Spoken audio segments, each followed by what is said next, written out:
Robert Pickton, one of Canada's most notorious serial killers, has died following an assault in prison. Authorities announced this last week. Pickton was 74. He was attacked on May 19th at the Port-Cartier Institution in Quebec and succumbed to his injuries in the hospital. The Correctional Service of Canada confirmed Pickton's death in a statement noting, quote, "We are mindful that this offender's case has had a devastating impact on communities in British Columbia and across the country, including Indigenous peoples, victims, and their families. Our thoughts are with them." Pickton, also known as Willie, was convicted in 2007 of 6 counts of second-degree murder and sentenced to life in prison with a maximum parole ineligibility period of 25 years. His crimes involved luring female victims to his pig farm during a crime spree in the late 1990s and early 2000s near Vancouver. The case gained international attention due to the gruesome nature of his actions and the high number of victims. The remains or DNA of 33 women were discovered on Pickton's farm. And he once boasted... Okay, I'm going to stop you for just a second here. I want our listeners to take a deep breath because here comes some shit. Okay. Okay? All right. Trigger warning. Keep going. He once boasted to an undercover officer about killing a total of 49 women. During his trial, a witness testified that Pickton described how he strangled his victims and fed their remains to his pigs. Health officials even issued a tainted meat advisory, warning neighbors who might have bought pork from Pickton's farm that it could contain human remains. Wow. Oh my God. Yep. Since Cynthia Cardinal, whose sister Georgina Papin was among Pickton's victims, expressed relief at the news of his death, saying, quote, "This is going to bring healing for, I won't say all families, I'll just say most of the families," she said. Quote, "I'm like, wow, finally, I can actually move on and heal, and I can put this behind me." The police investigation into the Pickton farm began more than 22 years ago in the Vancouver suburb of Port-Coquitlam. It turned into a years-long probe into the disappearances of dozens of women, many of whom were sex workers or drug addicts, marginalized by society.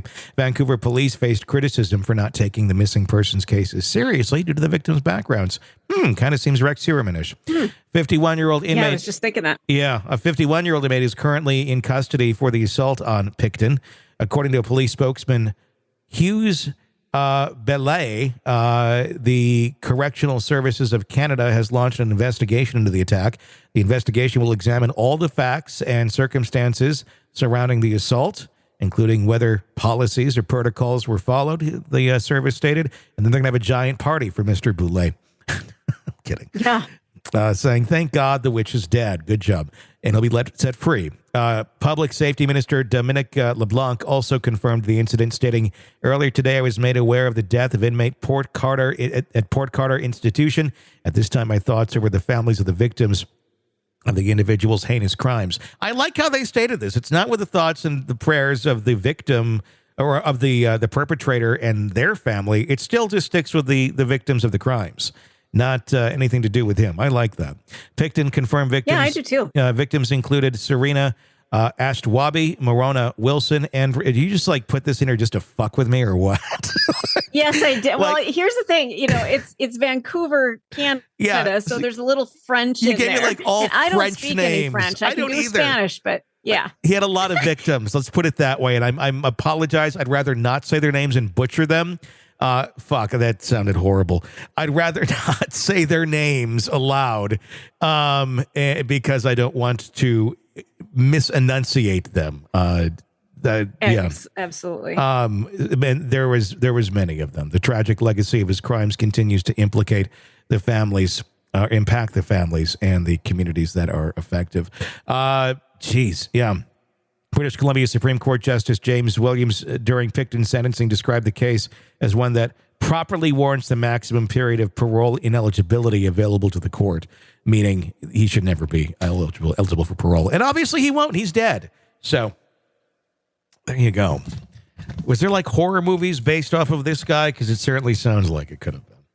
I feel like there was something to do with feeding victims to pigs. And I don't know if maybe I had seen maybe a documentary on this guy or if it was something in a movie, but I've seen something that pigs, when they're hungry, I mean, there's a reason people say, oh my God, he ate like a pig, because they're ravenous. Like they just can't get enough. So not that we ever want to give ideas to people, but if you want to dispose of a body, just saying. It looks if you like don't have an alligator farm nearby. God, pigs. I had the laziest pigs when I had pigs. They just sat there and then literally never moved and then died. It looks like there's some like kind of B slasher films out there about, one's called Pig Killer, one is Pig Lady. I don't know. And of course he comes up and like right away on Wikipedia as like one of the first entries here. But I wouldn't be surprised if they're, oh gosh, just the laundry list of names. That's horrible. So there you go. Yeah, and it really bothers me that they didn't do any, that they didn't see an urgency with this, that we've got, tons of missing women here, and you just really don't care because, they're sex workers. We don't care about them. Yeah. They're still humans, are they not? Well, that's how it worked. Yeah, it's insane. That's why we had that issue with the Long Island serial killer. And, well, then I think we have questions there if the sheriff was involved in any of that as well, which I think will continue to be investigated as they look further into Rex Heuermann. But, yeah, that's just how it's horrible. That's how society, treats things that they don't want to talk about. Let's pretend it didn't happen. Let's pretend those people don't exist. Oh, they were murdered? Oh, they don't exist anyhow. Like, yeah. If we had a better attitude on that, maybe we could help people, so they don't have to fall into that line of life to begin with, and rather than treating everybody like just complete outcasts, but help people. Fucked up. The pig farmer is dead, and good riddance. Want to listen ad-free? Want advance access to all of our interviews before anyone else? Become a True Crime Today Premium Plus subscriber on Apple Podcasts. You get every episode commercial-free. So you can binge on true crime. Until you can binge no more. Search True Crime Today Premium Plus on Apple Podcasts now, or go to our podcast page and sign up now. More of the Hidden Killers podcast next.